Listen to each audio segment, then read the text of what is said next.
Mina soovitaksin lugemist.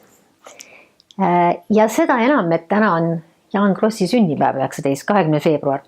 Ja ma soovitaksin teile lugeda mitte Jaan Krossi, kuigi ma teda soovitaksin alati, aga ühte hiljuti ilmunud raamatut, mis on päris palju tähelepanu juba saanud, see on Maarja Kangro romaan Klaaslaps. Ja ma lugesin seda raamatut ise jõuluvaheajal ja mul oli vaikus ümber ringi ja rahulik ja miks ma seda raamatut soovitan?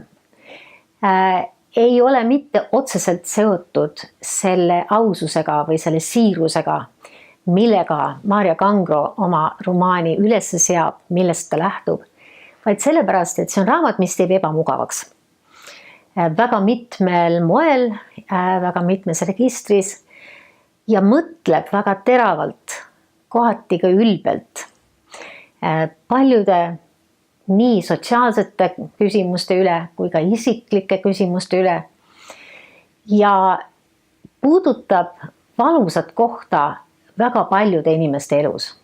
Ja olles ise ema, 3 lapse ema, kes on suureks kasvanud, ma ise tajun, et see valgus, mida see raamat heitis sellele küsimusele, mis tähendab olla ema, mis tähendab seda väga soovida ja seda mitte saada.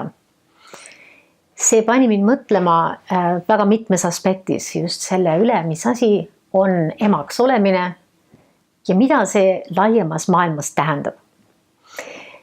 Ja ma tean, et nii Aija Sakova Sirbis kui Maarja Hollo Keeles ja kirjanduses on avaldanud juba retsensioonid sellest raamatust, need on väga erinevad ja väga soosivad.